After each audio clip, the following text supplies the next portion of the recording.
प्रदेश में आज से हुआ छत्तीसगढ़िया ओलंपिक खेलों का आगाज। 14 पारंपरिक खेलों के हो रहे हैं मुकाबले।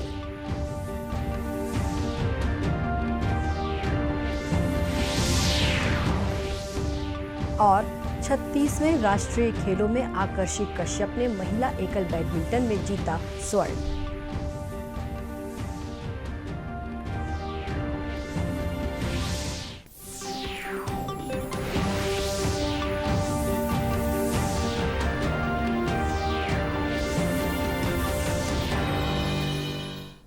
नमस्कार, आप देख रहे हैं दूरदर्शन समाचार। मैं हूं शुभ्रा भट्टाचार्य। अब समाचार विस्तार से। मुख्यमंत्री भूपेश बघेल ने आज गोधन न्याय योजना के तहत पशुपालक ग्रामीणों, गौठानों से जुड़ी महिला समूहों और गौठान समितियों को 8 करोड़ 13 लाख रुपए की राशि ऑनलाइन जारी की।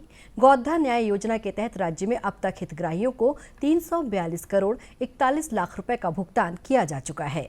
इस मौके पर मुख्यमंत्री ने कहा कि राजीव गांधी किसान न्याय योजना सहित 3 योजनाओं की अगली किश्त 17 अक्टूबर को जारी की जाएगी, ताकि किसान और मजदूर वर्ग धूमधाम से दीपावली मना सकें। दीपावली हमार मन बर बहुत बड़े त्योहार, किसान बर, मजदूर बर, गांव के, शहर के सब बर बहुत बड़े त्यौहार। और एक स्थिति हमारा निर्णय लेहन कि राजीव गांधी किसान न्याय योजना के तीसरा किस्त, राजीव गांधी ग्रामीण कृषिहीन मजदूर न्याय योजना और गोधन न्याय योजना के राशि ला एक संग्रह 17 तारीख के वितरित करवो और लगभग ये राशि 1900 करोड़ की हुई। सीधा बैंक खाता सब किसान के, मजदूर के, पशुपालक मन के खाता में ट्रांसफर हुई और खूब दीपावली खूब धूमधाम से हम सब मनाबो। वहीं प्रदेश में समर्थन मूल्य पर धान खरीदी को लेकर मुख्यमंत्री ने दोहराया कि इस बार राज्य में किसानों से 1 नवंबर से धान खरीदी की जाएगी। मालूम है कि 1 नवंबर के हमन खरीदे जात हन। एक तैयारी व्यवस्था, बारदाना की व्यवस्था और धान विक्रय की राशि बर तत्काल अधिकारी मन ला निर्देश कर दे गए हैं, ताकि किसान मन ला कोनो प्रकार के परेशानी न हो। गौरतलब है कि राज्य में गोधन के संरक्षण और संवर्धन के लिए गांवों में गौठानों का निर्माण तेजी से कराया जा रहा है। राज्य में अब तक 10,624 गांवों में गौठानों के निर्माण की स्वीकृति दी गई है। असत्य पर सत्य की जीत का पर्व दशहरा कल प्रदेश में हर्षोल्लास के साथ मनाया गया। मुख्यमंत्री भूपेश बघेल WRS मैदान में आयोजित दशहरा उत्सव में शामिल हुए। इस मौके पर उन्होंने आकर्षक आतिशबाजी के बीच प्रतीकात्मक रूप से रावण, कुंभकर्ण और मेघनाद के पुतले का दहन किया। इस अवसर पर उन्होंने कहा कि भगवान राम का छत्तीसगढ़ से गहरा नाता रहा है। दक्षिण कौशल के नाम से विख्यात छत्तीसगढ़ ही माता कौशल्या की जन्मभूमि है। इस लिहाज से छत्तीसगढ़ भगवान राम का ननिहाल है। इस कार्यक्रम में रामायण सीरियल में राम और सीता की भूमिका निभाने वाले कलाकार अरुण गोविल और दीपिका चिखालिया मुख्य रूप से मौजूद थे। अभिनेता अरुण गोविल ने मौजूद जनसमूह को संबोधित करते हुए कहा कि राम दुनिया का एक छोटा सा शब्द जरूर है, लेकिन इसकी गहराई बहुत है। राम सुनने में मीठा लगता है तो बोलने में पावन। वहीं माता सीता के किरदार को जीवंत करने वाली अभिनेत्री दीपिका चिखालिया ने एक तरह से छत्तीसगढ़ को अपना ससुराल बताया। इस दौरान सांस्कृतिक कार्यक्रम भी लोगों के आकर्षण का केंद्र रहे।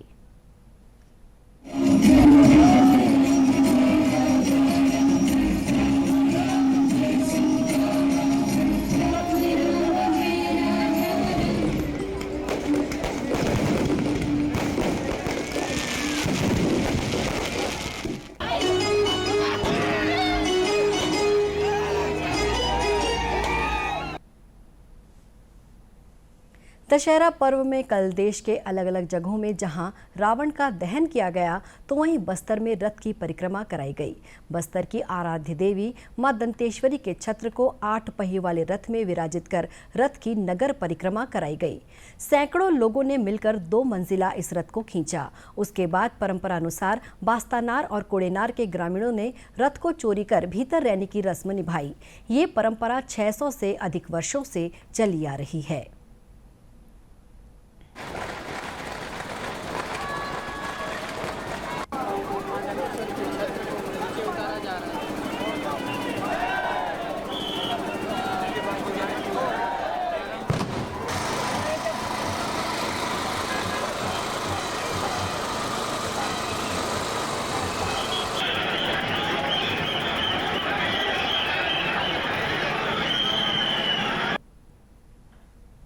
आज बाहर रैनी विधान के तहत पूर्व रियासत के राजा कमल चंद्र भंजदेव इस रथ को ग्रामीणों के कब्जे से लेने जाएंगे। बस्तर राज परिवार, राजगुरु और मां दंतेश्वरी मंदिर के पुजारी कुम्हड़ाकोट पहुंचकर वहां पर नुआखाई करेंगे। इसके बाद रथ में माई जी के छत्र की पूजा अर्चना के बाद विधि विधान पूर्वक रथ में आरूढ़ कर बाजे गाजे और आतिशबाजी के साथ वापस दंतेश्वरी मंदिर के सामने ड्योढ़ी पर लाएंगे और माई जी के छत्र को ससम्मान रथ से उतारकर दंतेश्वरी मंदिर में स्थापित किया जाएगा। विजयादशमी पर परंपरा के अनुसार रावण के पुतले का दहन किया जाता है। ज्यादातर पुतले कागज, रस्सी और बांस से बनाए जाते हैं, लेकिन कोरबा में विद्युत संयंत्र के कबाड़ और कलपुर्जे से रावण का पुतला तैयार किया जाता है।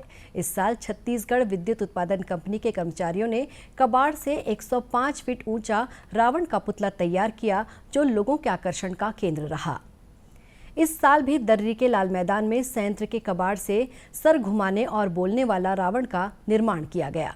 संयंत्र के कर्मचारी राम इकबाल सिंह ने बताया कि CSEB पश्चिम के लाल मैदान में दशहरा उत्सव का आयोजन पिछले 37 वर्षों से किया जा रहा है। पहले 70 फीट तक ऊंचा रावण का पुतला तैयार किया जाता था। समय के साथ पुतले की ऊंचाई बढ़ती जा रही है।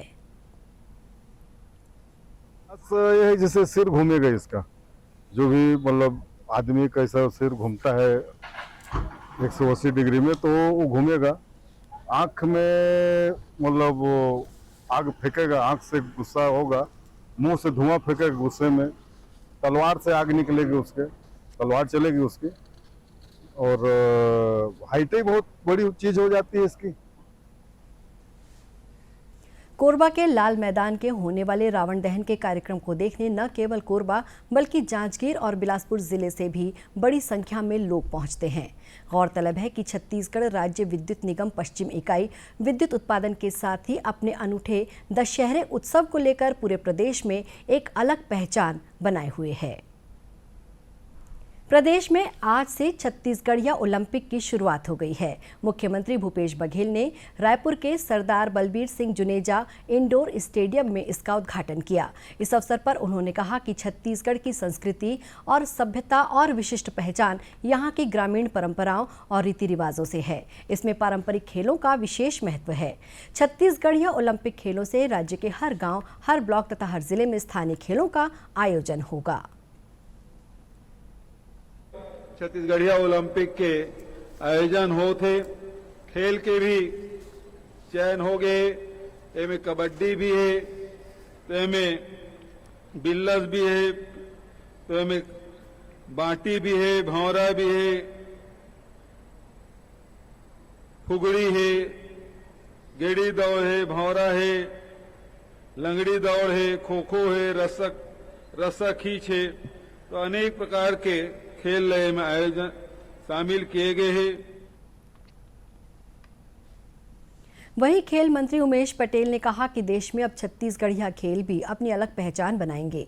छत्तीसगढ़िया ओलंपिक में गिल्ली डंडा, पिट्ठू, लंगड़ी दौड़ जैसे 14 प्रकार के पारंपरिक खेलों के मुकाबले होंगे। ये प्रतियोगिता गांव से लेकर राज्य स्तर तक 6 स्तरों पर होगी। इस प्रतियोगिता में युवा से लेकर बुजुर्ग तक शामिल हो सकते हैं। छत्तीसगढ़िया ओलंपिक का समापन अगले साल 6 जनवरी को होगा। छत्तीसगढ़ की अंतर्राष्ट्रीय बैडमिंटन खिलाड़ी आकर्षि कश्यप ने गुजरात में आयोजित 36वें राष्ट्रीय खेल में बैडमिंटन की महिला स्पर्धा में स्वर्ण पदक हासिल किया है। सूरत में आयोजित इस प्रतियोगिता में आकर्षि ने फाइनल में प्रथम वरीयता प्राप्त खिलाड़ी मालविका बंसोड़ को पराजित कर खिताब पर कब्जा जमाया। आकर्षि ने पहले सेट में दबदबा बनाकर 21-8 से जीत दर्ज की, तो वहीं मालविका ने दूसरे सेट में वापसी की और शुरुआती बढ़त बना ली, लेकिन बाद में आकर्षि का पलड़ा भारी रहा और उन्होंने 22-20 अंक हासिल कर महिला एकल में स्वर्ण पदक अपने नाम किया। मुख्यमंत्री भूपेश बघेल और खेल मंत्री उमेश पटेल सहित बैडमिंटन संघ के समस्त पदाधिकारियों ने आकर्षि को इस सफलता के लिए बधाई दी है। नोरू चक्रवात के असर से छत्तीसगढ़ सहित देश के अन्य राज्यों में बारिश हो रही है। मौसम विभाग के अनुसार इस तूफान के कारण बंगाल की खाड़ी में कम दबाव का क्षेत्र बना हुआ है और चक्रवाती हवाएं चल रही हैं। इस कारण कई राज्यों में बारिश हो रही है। ये सिलसिला मध्य अक्टूबर तक जारी रहने का अनुमान है। मौसम विभाग ने अगले 2-3 दिनों के लिए छत्तीसगढ़, मध्य प्रदेश, ओडिशा सहित 20 राज्यों के कुछ क्षेत्रों में भारी वर्षा की संभावना व्यक्त की है। छत्तीसगढ़ मौसम विभाग के अनुसार पिछले 24 घंटों के दौरान प्रदेश में अनेक स्थानों पर हल्की से मध्यम वर्षा दर्ज की गई। वहीं अगले 24 घंटों के दौरान मौसम विभाग ने प्रदेश में 1-2 स्थानों पर गरज चमक के साथ आकाशीय बिजली गिरने और बारिश होने की संभावना व्यक्त की है। अब कुछ खबरें जिलों से।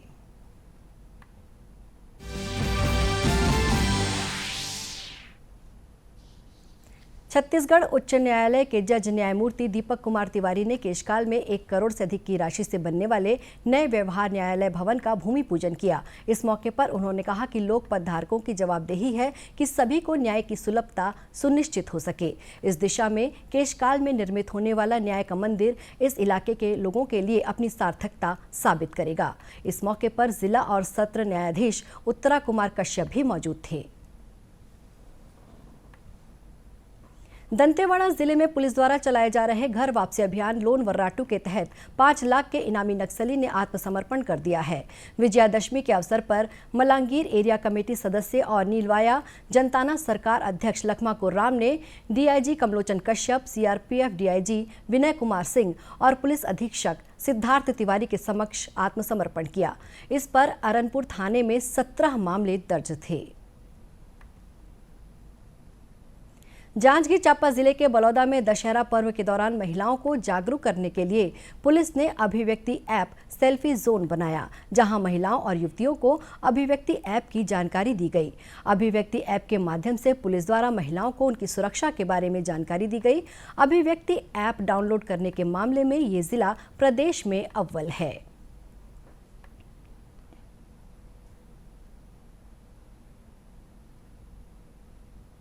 राज्यपाल अनुसुईया उइके दशहरा के अवसर पर भिलाई के रिसाली में आयोजित कार्यक्रम में शामिल हुईं। इस मौके पर उन्होंने कहा कि भगवान राम से प्रेरणा लेकर स्त्री की अस्मिता की रक्षा ही सही मायनों में दशहरे का पर्व होगा। इस दौरान शाही महिला समिति के कलाकारों द्वारा शिव तांडव की रोमांचकारी प्रस्तुति दी गई। वहीं खैरागढ़ विश्वविद्यालय के भरत कला होहम नृत्य समूह के कलाकारों की रामगाथा सर्वत्र राममयम की प्रस्तुति ने लोगों का मन मोह लिया। अंत में मुख्य समाचार एक बार फिर से। मुख्यमंत्री ने गोधन न्याय योजना के तहत गोबर विक्रेता पशुपालकों और गौठान समितियों को 8 करोड़ रुपए से अधिक की राशि जारी की। कोरबा में दशहरे पर बिजली संयंत्र के कबाड़ और कलपुर्जे से बनाए गए 105 फीट ऊंचे रावण के पुतले का हुआ दहन।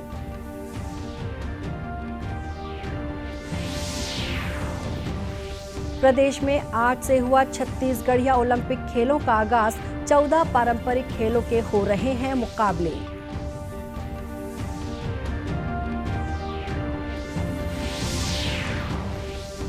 और 36वें राष्ट्रीय खेलों में आकर्षि कश्यप ने महिला एकल बैडमिंटन में जीता स्वर्ण। इसी के साथ ये समाचार बुलेटिन समाप्त हुआ। नमस्कार।